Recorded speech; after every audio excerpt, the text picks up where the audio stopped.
G'day guys, Peter here from Oz Commercial Sewing Machine. Today's video we're just going to have a quick look at the screen and go through a few things on how to get the different stitches on the Prosew 2290-SR-7 fully automatic zigzag machine. This machine is a copy of the Juki 2290. So let's have a look at what we've got here. This is mainly just to show you how to change the stitch. Alright, so at the moment we've got just a standard 2-point zigzag, which is 1 point there and 1 point on the far side. Now to change that, we can do it in a couple of different ways. So if I touch that picture, okay, so we're now in the shape selection. So we've got straight stitch, 2-point zigzag. I believe that's 3-point and 4-point. Okay, so you can see where the stitch is going to be modified there. Well, not modified, but you can see where the needle's going to punch. So you've got one on the end, one there, and one on the end. Okay, so, and when you select your different stitch, okay, it shows it on the left hand side and converts it straight over. So we'll push that again and go into there. Okay, and to cycle through the different stitches, we've got these two buttons down here. These are the built-in stitches, so we've got the different scallop stitches and the different zigzag stitches. Now we can go through this, the opposite scallop stitches, and then some utility stitches down here. Now this button here takes you to all the other built-in stitches. Okay, so we'll go in there. Now to get to each of the stitches, we push a number. Like if we push number 1, it shows what that stitch is over here. So, okay, so each one of these is different. So we'll go number 2, you can see it over here. So we can scan right through and see that there are a lot of built-in stitches. Now some of them are good, some of them are, I don't even know why they're in there, but they all would have a purpose. Okay, so we'll keep on going till we get to the end. There are 350 built-in stitches in this machine, and you can create your own. It does have a USB interface, and it reads DST format.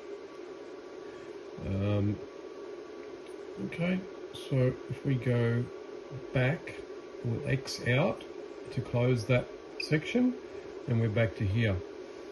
Okay, so what we've got up here, this button here with the arrows that goes in a circle, that takes you through the different screens. So we're back to the start.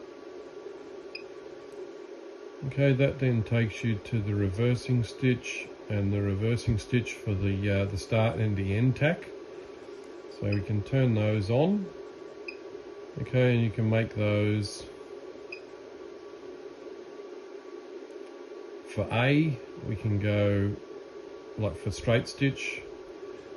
So we can go 2, 3, however many you want. Normally it's, I normally run 2. And to save things, all you need to do is push this little arrow here. Okay, that then saves it. If you push the X, it won't save it. So if we go to the B stitch and make that 2, okay, and we'll save that. So now that's recorded as your start tack is now 2 stitches forwards and 2 stitches backwards. Okay, now at the end, we can do the same. Okay, make that 1 and 2, and we'll save that. Okay, so this is the start tack, this is the end tack. We've now turned them on and made them 2 stitches forward, 2 stitches backwards, and then 2 stitches backwards and 2 stitches forward. Okay,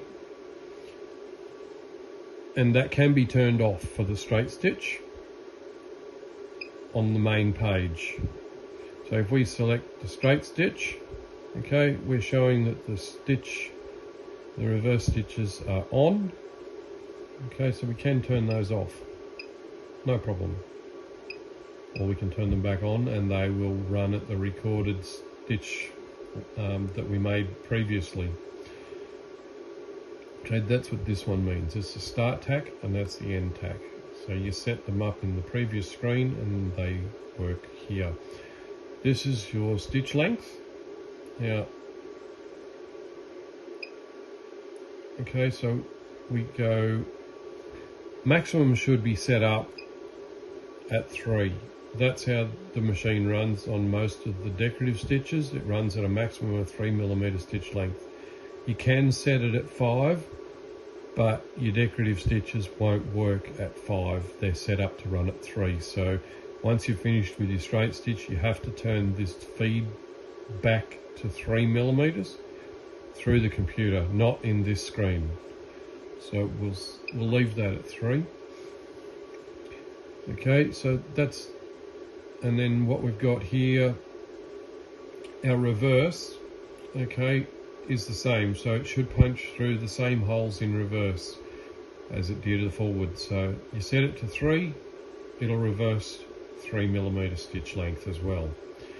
So instead of having 1 stitch length, you're running 2. So you can actually change your reverse and make it less.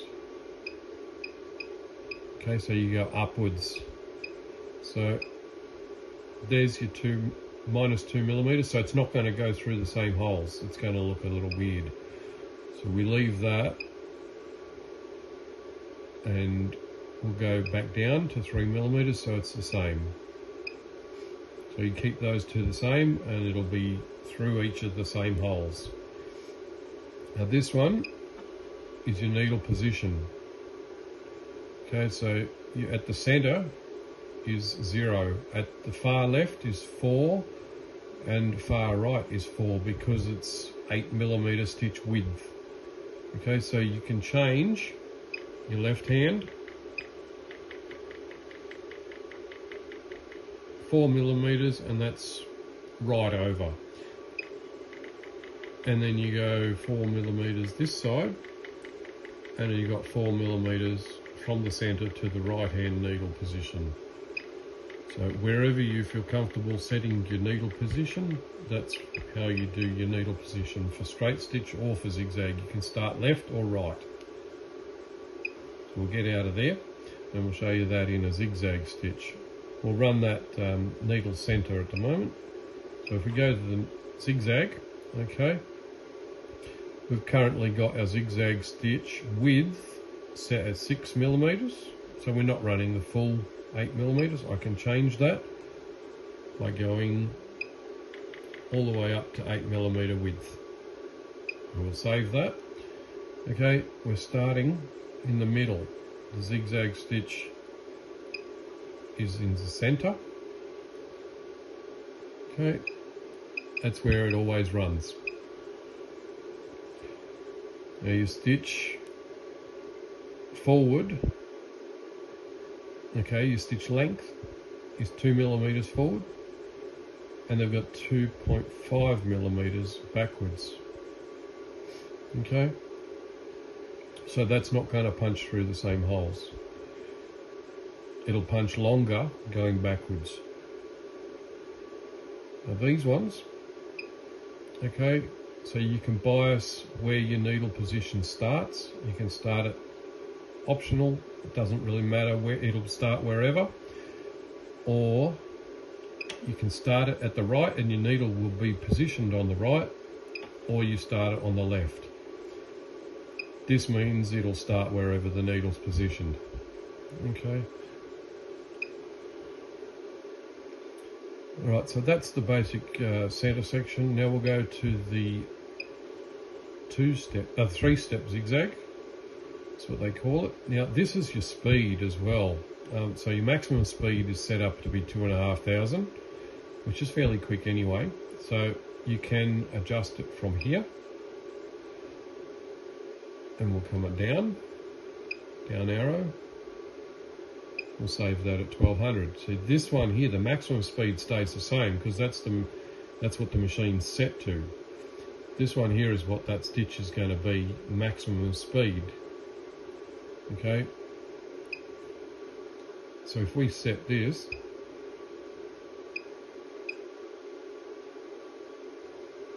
it will go up to 3000, but the machine is set to 2500.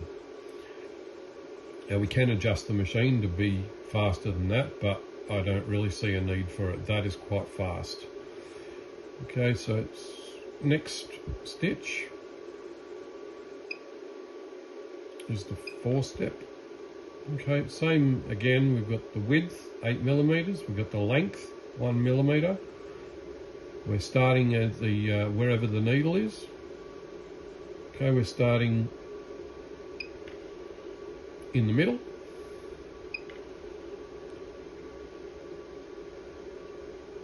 And this is the reverse at 1mm, and this one here is optional as well.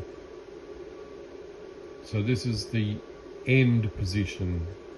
So there is a start position and an end position. This one here is the start position, so the needle is going to stop wherever you stop. If you want it to stop on the left, it'll sew another stitch until you get to where the needle has been set to finish. This one will always start where you set it.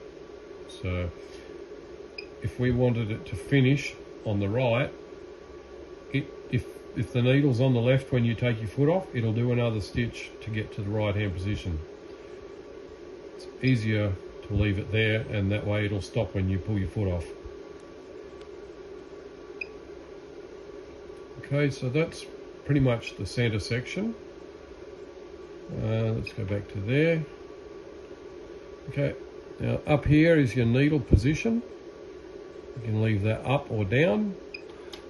Okay, we can start with it down, or we can start with it up.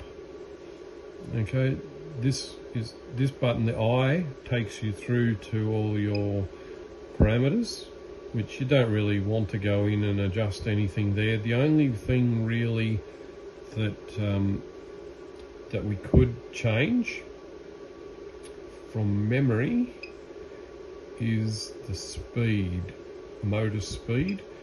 So if we go in here, we've got the lowest speed set at 200. That's the lowest speed this machine goes to, which is fine. I've adjusted the one-shot speed. Well, currently it's set to 3000, so you don't really need to do that. The one-shot, it doesn't really do a one-shot, this one. Okay.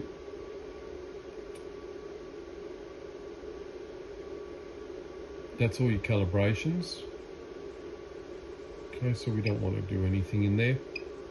You can adjust your feed, but there's not really any necessary adjustments in there for you to do. Okay, except for the stitch length. If you wanted to adjust your stitch length, the maximum length that we were talking about before, from 3mm to a 5mm, I'll find where that setting was.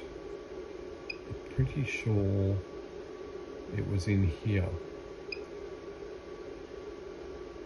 Normal feed limitation value is your stitch length maximum. So you can make that up to 5mm. But if you want to do the decorative stitches in the 350 built-in range, you have to leave it at 3mm. So that's where it's best to leave it. Really doing zigzag, you're not going to want more than 3mm anyway. It's quite a large stitch. Okay, so that is in your general, and you go to the second page and you go to normal feed limitation value if you wanted to change for a longer straight stitch. But be sure and change it back when you finish using straight stitch if you want longer than 3mm. Okay, so we'll jump out of there. Now this one here turns on your trimmer, on or off. Okay, so that's off now. That's on. This little light here tells you about the scissors. Now, The light is not controlled by this panel, it's controlled down at the actual light. It's a 2-position, it's just a slider for on and off. Okay, and that's about all I can tell you now on this screen. So that's pretty much all you're going to use. So I hope this helps, and thanks for watching.